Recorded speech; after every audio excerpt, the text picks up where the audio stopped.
Good afternoon, everybody. I apologize for my tardiness, but I came directly from the Oval. I have some newsy updates to share from the President, which I know you all very much value and appreciate. So let's get to it. The President promised millions of Christians across the country on the campaign trail that he would create a White House faith office when he returned to the White House, and he has delivered on that promise. The White House Faith Office has put together an extraordinary week-long celebration currently underway for Holy Week ahead of Easter Sunday. The President signed a Holy Week proclamation, filmed a special presidential video message, and will be hosting a pre-Easter dinner tomorrow night and a White House staff Easter worship service on Thursday. The President and the First Lady are honored to continue the tradition of the White House Easter egg roll, which will take place on the South Lawn next Monday. In other news, President Trump is turning America into a manufacturing superpower again. Yesterday, there was a monumental announcement by NVIDIA, one of the largest companies in the world. This is just the latest example. For the first time ever, chip-making giant NVIDIA will produce AI supercomputers entirely in the United States as part of its pledge to produce $50 billion worth of AI infrastructure in our country over the next 4 years. With their manufacturing partners, they have commissioned more than 1 million square feet of manufacturing space to build and test NVIDIA Blackwell chips in the great state of Arizona and AI supercomputers in the great state of Texas. NVIDIA's founder and CEO Jensen Huang touted how the engines of the world's AI infrastructure are being built in the United States for the first time. This is the Trump effect. This follows trillions in other U.S. investments announced already, including $500 billion from Apple in U.S.-based manufacturing and training, $100 billion from TSMC and U.S.-based chips manufacturing, and the $500 billion private investment led by OpenAI, Oracle, and SoftBank in artificial intelligence infrastructure. Under President Trump, we're going to produce the cars, the ships, the chips, the airplanes, minerals, and medicines that we need right here in America at the hands of American workers. On the border, President Trump continues to break records and protect our homeland. According to CBP, Border Patrol apprehensions along the southwest border for the entire month of March 2025 were lower than the first 2 days of March 2024 under Joe Biden. Incredible law enforcement officers are arresting violent illegal aliens from American communities every day. Here are a few examples from the latest ICE report, which I received this morning. ICE Los Angeles arrested a 54-year-old citizen of Mexico convicted of rape by threat, sodomy with a person under 14 years, and kidnapping in San Jose, California. ICE Houston has arrested a 23-year-old citizen of Mexico convicted of predatory criminal sexual assault of a child in Cook County, Illinois. ICE Houston arrested a 64-year-old citizen of Honduras convicted of murder in Los Angeles County, California. ICE Chicago arrested a 49-year-old citizen of Guatemala convicted of assault and arson in Prince Williams, Virginia, not far from here. ICE Denver arrested a 36-year-old citizen of Mexico who is registered as a sex offender and has been convicted of sexual assault of a child in Lake County, Colorado. ICE Baltimore arrested a 50-year-old citizen of China convicted of sex trafficking in Bel Air, Maryland. And ICE Boston arrested a 46-year-old citizen of Jamaica convicted of 3 counts of rape of a child and 2 counts of indecent assault and battery of a child under 14 in Boston, Massachusetts. President Trump and our administration will not rest until every single violent illegal alien is removed from our country. The safety of the American people is too important to settle for anything less. On that note, the Democrat and media outrage over the deportation of Abrego Garcia, an MS-13 El Salvadorian illegal alien criminal who is hiding in Maryland, has been nothing short of despicable. Based on the sensationalism of many of the people in this room, you would think we deported a candidate for Father of the Year. That's because, unfortunately, many in this country care more about this quote-unquote Maryland father, a legal alien MS-13 gang member, than a Maryland mother and an American citizen who was brutally murdered at the hands of a different illegal alien. Of course, I am referring to Rachel Morin. And if you didn't see yesterday, a Maryland jury found illegal alien Victor Antonio Martinez Hernandez guilty of murdering Rachel Morin in August of 2023. She was a 37-year-old mother of 5 who was jogging in an otherwise safe community northeast of Baltimore when this monster ambushed, strangled, and beat her to death before stuffing her brutalized body in a tunnel drain. The Morin family finally got justice yesterday, but they will never get Rachel back. Our hearts go out to Rachel's family, her 5 children, and her mother, Patty, who has suffered the unimaginable loss of her daughter. In case you missed it last week, President Trump signed a national security presidential memorandum directing federal agencies administering federal land on the border to make land available to the Defense Department in a new national defense area. This followed the president's Day 1 executive order committing his administration to marshal all available resources and authorities to stop the unprecedented flood of illegal aliens into our country and to obtain complete operational control of the borders of the United States of America. Once again, the president is fulfilling another key promise. This new national defense area spans more than 170 miles across our border in New Mexico. But in the coming weeks, this administration will add more than 90 miles in the state of Texas. This national defense area will enhance our ability to detect, interdict, and prosecute the illegal aliens, criminal gangs, and terrorists who were able to invade our country without consequence for the past 4 years under the Biden administration. It will also bolster our defenses against fentanyl and other dangerous narcotics that have been poisoning our communities. With all of this work being done to make America great again, we continue to see a positive response from the American public. A brand new poll published from the Daily Mail and JL Partners this morning found that President Trump's approval rating is at an all-time high. That's because the president is working tirelessly to keep his promises to the American people, as I just saw him doing today in the Oval Office. We have a reporter in our new media seat today, Matthew Foldy. I like your boots, Matt, who is the editor-in-chief of the Washington Reporter. Washington Reporter is a new, fast-growing outlet that breaks stories about legislation and interviews leaders in Congress and across the administration. The publication's readership includes the highest levels of business and government. And with that, please kick us off, Matt. And we've interviewed you as well. So, Karoline, thanks so much for having me here on behalf of our readership and the millions of Americans who I think appreciate what you're doing with the new media seat here and making this a more accessible briefing room. I'm curious with Harvard. We saw the Trump administration today announced it's cutting around $2 billion, or freezing $2 billion in funds to Harvard because the campus has serious problems with violence and with anti-Semitism. We saw President Obama, former President Obama, side with Harvard, which rejected the Trump administration's demands. I'm curious, where does the administration see this going with Harvard and with other colleges and universities in America that are refusing to reform in wake of the sort of craziness that we've seen take over some of them? Thank you, Matt, for being here, and thanks for the question. When it comes to Harvard, the president's position on this is grounded in common sense, in the basic principle that Jewish American students, or students of any faith, should not be illegally harassed and targeted on our nation's college campuses. And we unfortunately saw that illegal discrimination take place on the campus of Harvard. There are countless examples to prove it, particularly with the stunning confession by then Harvard President Claudine Gay, who said that bullying and harassment depended on the context. The president at that time made it clear to the American public he was not going to tolerate illegal harassment and anti-Semitism taking place in violations of federal law. So the president made it clear to Harvard, follow federal law, no longer break Title VI, which was passed by Congress to ensure no student can be discriminated against on the basis of race, and you will receive federal funding. Unfortunately, Harvard has not taken the president or the administration's demands seriously. All the president is asking, don't break federal law, and then you can have your federal funding. I think the president is also begging a good question. More than $2 billion out the door to Harvard when they have a more than $50 billion endowment. Why are the American taxpayers subsidizing a university that has billions of dollars in the bank already? And we certainly should not be funding a place where such grave anti-Semitism exists. And I'm curious, you had just mentioned Rachel Morin, and I'm a Maryland man, and I think most Marylanders appreciate what you were saying today. We've seen that Chris Van Hollen, who was Rachel Morin's senator, basically threatening to fly to El Salvador to press for the release of someone who was in America illegally.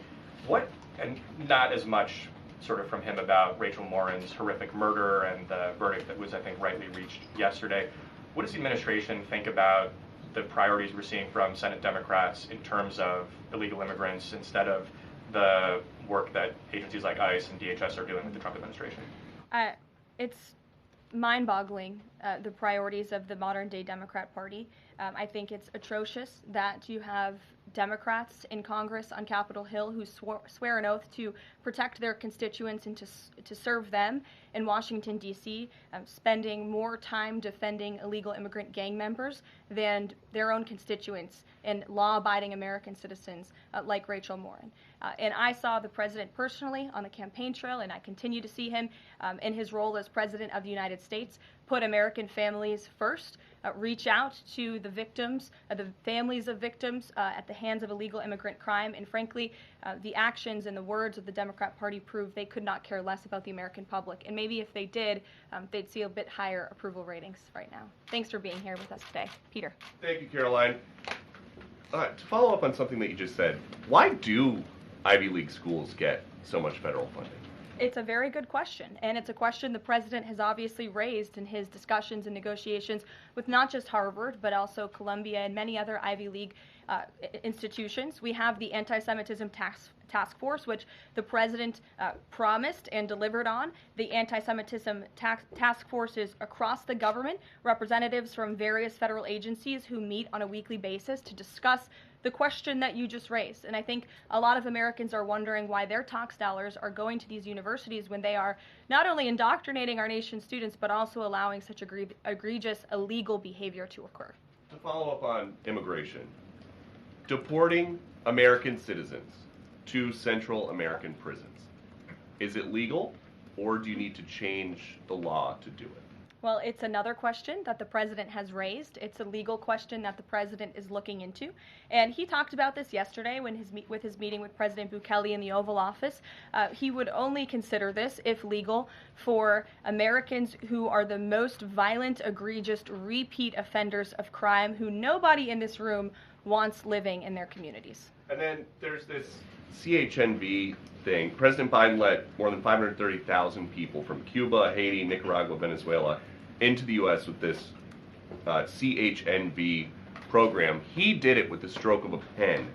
And now a judge will not let President Trump undo it with the stroke of a pen. So are you guys going to give all 530,000 plus people individual deportation hearings, or are you just going to try to deport them?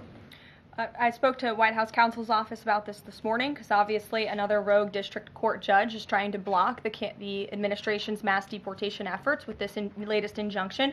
We will fight this in the court of law, and we will ensure that every individual who illegally entered our country and was really taken advantage of by the previous administration because they abused the parole system in this country to fast track legal status, as they said, for these illegal immigrants, and they completely abused our legal system. Many of these paroled individuals were then given temporary protective status, which the intention of that TPS was only supposed to be used in times of war or storm or destruction in the home countries of these migrants. It was completely abused. These migrants came here for economic reasons, and they illegally entered our country, and the president is not going to tolerate that. And so we will continue to focus on deporting as many individuals as we can. Jennifer. One on tariffs and one on Russia. Can you give us any sort of an update on which deals are in hand or are close? Which countries are reaching a deal on tariffs? And then on Russia, can you give us an update on what the agreement was with Russia? The president yesterday said that he thinks we'll be seeing some very good deals very soon. Can you talk a little bit about what Russia agreed to? Sure. I don't want to get ahead of our United States Trade Ambassador and Secretary of Commerce, the Secretary of Treasury, all the great individuals who are working incredibly hard to cut these good trade deals. And the president's deeply involved in this as well. He has made it clear to his trade team he wants to personally sign off on all of these deals too. And so I don't want to get ahead of them on announcements, but obviously, as you've heard from numerous administration officials, there have been many talks with countries. We've had more than 15 deals, pieces of paper put on the table, proposals that are actively being considered, and as we've said consistently, more than 75 countries have reached out. So there's a lot of work to do. We very much understand that, but we do believe that we can announce some deals very soon. And then on Russia, can you say, did Russia agree to anything with Special Envoy Steve Witkoff? I don't want to get ahead of those negotiations as well. What I can tell you is that they were a productive conversation was had. As the presidential envoy Steve Witkoff said last night, he believes that Russia wants to end this war, and the president believes that as well. There is incentive for Russia to end this war, and perhaps that could be economic partnerships with the United States, but we need to see a ceasefire first, and the president and the presidential envoy Witkoff made that very clear to the Russians. Gabe. Thank you, Caroline. And Yeah. I also want to thank your press office for releasing that information that you cited up there regarding the ICE arrests over the last couple of days. And I have them right here, but what I might ask is, why not release the same information for those who were deported to El Salvador? Well, first of all, the information was released by the Department of Homeland Security. The individuals on the flights to El Salvador are foreign terrorists, and those are counterterrorism operations. They are much different than the arrests and final order of removals that you see on a day-to-day basis that law enforcement agents are conducting around the country. That information was not, to that detail, was not released by DHS, though. I just told you the reason. It was a counterterrorism operation, a deportation of foreign terrorists, not illegal criminals who have been convicted of heinous crimes living in our American communities. It's two different things. Foreign terrorist, illegal immigrant criminal, two different things, two different definitions. You should look them up. Christian, go ahead. Yeah, thanks, Caroline. Does the president support raising the corporate tax rate to pay for all these other tax cuts he wants to see move through Congress? Look, I've seen this idea proposed. I've heard this idea discussed, but I don't believe the president has made a determination on whether he supports it or not. And then secondly, do you have any information on the status of Eden Alexander? Hamas says they lost contact with the unit guarding him following an Israeli airstrike earlier today. I don't have updates. I have not seen that report, but I can certainly check in with our National Security Council. I have spoken to the president about Eden Alexander, and he's made it very clear to our national security team that finding him is a priority, but unfortunately I don't have any updates to share. But it's a very important matter, and certainly we can check in. Sure. Hi. How Hi. concerned is the president that a federal judge could hold a Trump administration official in contempt of court for defying deportation orders? We are complying with all court orders. So I see what you're trying to do there with that question, but we're very confident that every action taken by this administration is within the confines of the law, and we continue to comply with the court's orders. And you have seen that, and the president made that clear yesterday in the Oval Office with President Bukele. Sure. Thanks, Caroline. Could you, just going back to El Salvador, could you just explain to us a little bit more about the legal basis on which you may be able to send U.S. citizens to prison there? I know you said President Trump is looking at it, but can you explain to us a little bit more about how that might be possible? We're looking at it, and when I have more for you to share, I certainly will. Sure. Still going off the El Salvador questions, yesterday in the Oval Office, administration officials made it very clear that El Salvador is responsible for Mr. Abrego Garcia, yet El Salvador's president said we're not going to do anything with him. So my question is, who is responsible for this man and where he's going to end up? Well, no. First of all, President Bukele said that he is not going to smuggle a foreign terrorist back into the United States of America, as many in this room in the Democrat Party seemingly want him to do. Abrego Garcia was a foreign terrorist. He is an MS-13 gang member. He was engaged in human trafficking. He illegally came into our country. And so deporting him back to El Salvador was always going to be the end result. There is never going to be a world in which this is an individual who's going to live a peaceful life in Maryland, because he is a foreign terrorist and a MS-13 gang member. Not only have we confirmed that, President Bukele yesterday in the Oval Office confirmed that as well. So he went back to his home country, where he will face consequences for his gang affiliation and his engagement in human trafficking. I'm not sure what is so difficult about this for everyone in the media to understand, and it's appalling, truly appalling, that there has been so much time covering this alleged human trafficker and this gang member, MS-13 gang member. It's truly striking to me. Karen. Thanks, Caroline. The president was posting on Truth Social today about helping American farmers. And last week in his cabinet meeting, he was talking about a plan to work with farmers to retain workers who are in the U.S. illegally, provided that they leave and then come back through what he said would be a legal process. Can you give details on what that would look like? How many workers he's talking about? How long a plan like that would take to implement, and the timeline for more details on getting this actually to implementation? I can check in with our immigration and our policy team and get you some more details on that, Karen. And is this something he wants to roll out soon? I mean, he was talking back and forth with Secretary Rollins. Right. This is kind of imminent that he wants to do this. Yeah, look, the president is in constant communication with all of his cabinet secretaries, particularly Secretary Rollins, who has the backs of American farmers and ranchers. It's something that he spoke about with her in the front of all the cameras in the cabinet room, but I'll check in with not only our immigration team, but also with USDA, and we'll get you an answer. Jonathan. Hi, Caroline. Hi, it's good to see you in here. You too. The President has long said that it would be an abuse of power for a President to direct prosecutors to investigate him. Last week, President Trump explicitly directed the Justice Department to scrutinize Chris Krebs to see if it can find any evidence of criminal wrongdoing. How is that not an abuse of power to direct the Justice Department to look into an individual, a named individual?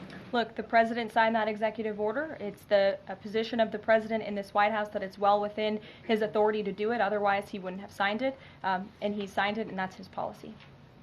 Jeff, how you doing? Fine, thanks, Caroline. A follow-up on Harvard. The president floated on Truth Social, I believe, the possibility of removing tax-exempt status. How serious is that threat, and are there other universities he's considering? And then a follow-up question on foreign policy. Can you give us an update on what the president hopes to come from the next round of talks with Iran? Sure.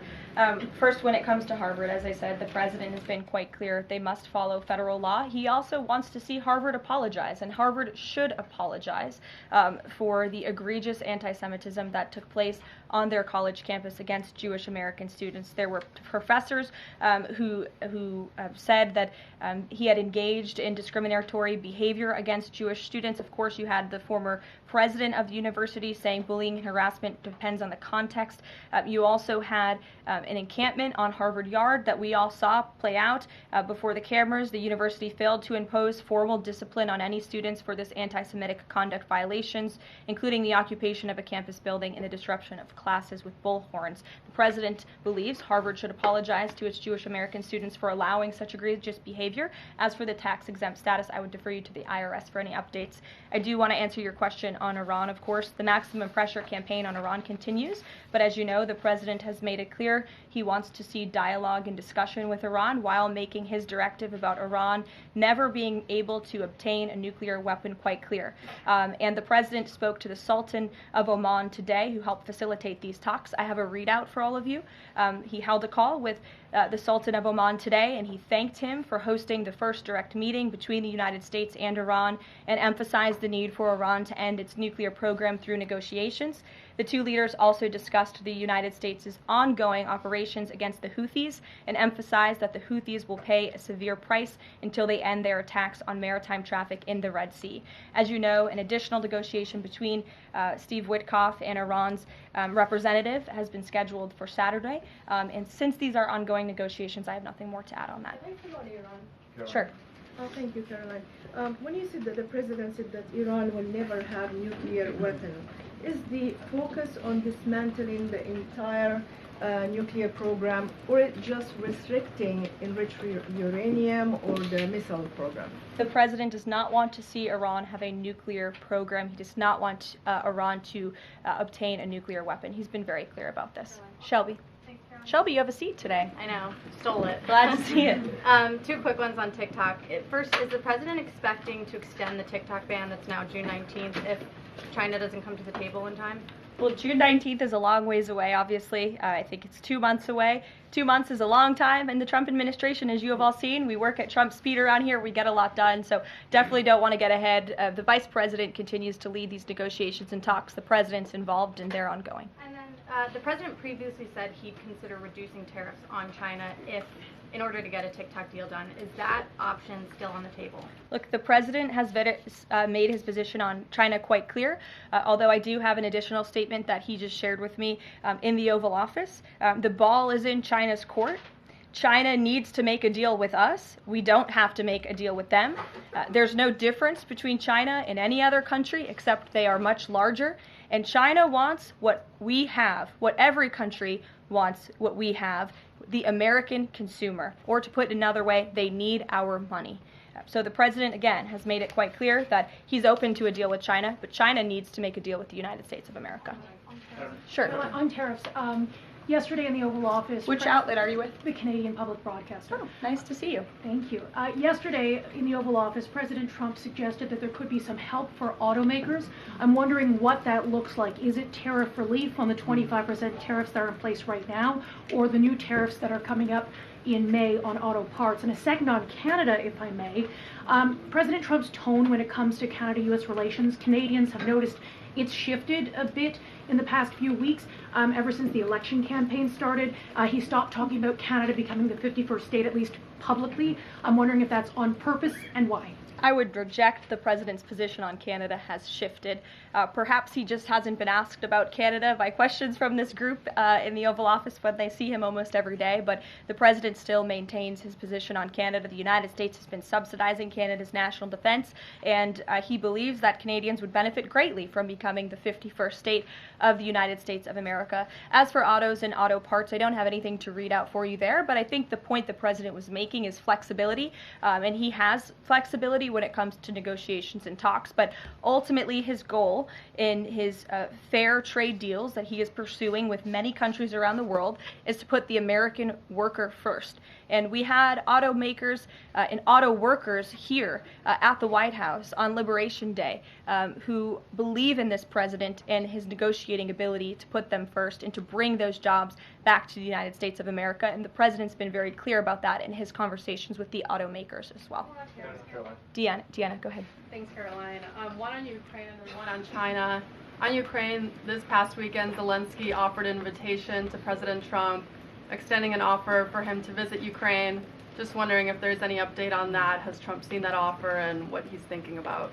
I don't know. Actually, I haven't talked to the president about that, or if he saw Zelensky's offer. I'm sure he did. I haven't spoken to him about it. I can ask him what he thinks. I certainly don't have any plans to share on a potential trip to Ukraine, though. And then on China, this last week, Chinese officials were posting videos on, social media sites depicting a Trump, J.D. Vance, Elon Musk in AI-generated videos working in factories, putting together Nike shoes and iPhones and products like that. Does the White House, have they seen these videos? Do you guys have a response to that? I have seen the videos. I'm not sure who made the videos or if we can verify the authenticity, but whoever made it clearly does not see the potential of the American worker, the American workforce. The president believes in the American people, and he knows that we have the best not only consumer base in the world, but also the best workforce in the world, and that's why he's so focused on bringing investments home and shoring up our critical supply chains and bolstering our manufacturing here as well. Brett. Thanks, Caroline. Would the president support a ban on members of Congress trading stocks?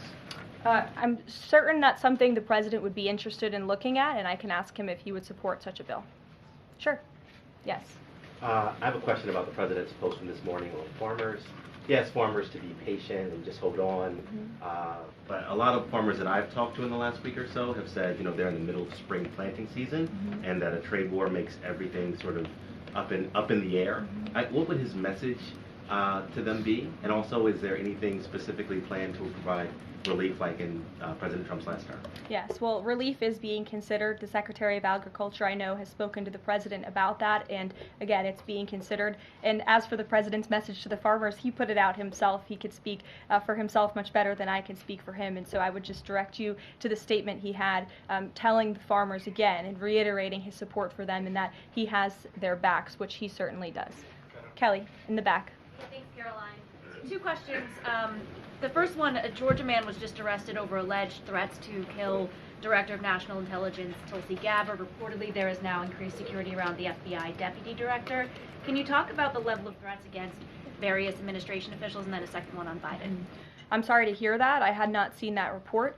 It's very unfortunately, and obviously the White House, the president, and the entire administration condemn any threats of violence against any administration officials or public officials on both sides of the aisle here in Washington, D.C. It shouldn't be tolerated, and we commend the local law enforcement agencies for arresting this individual.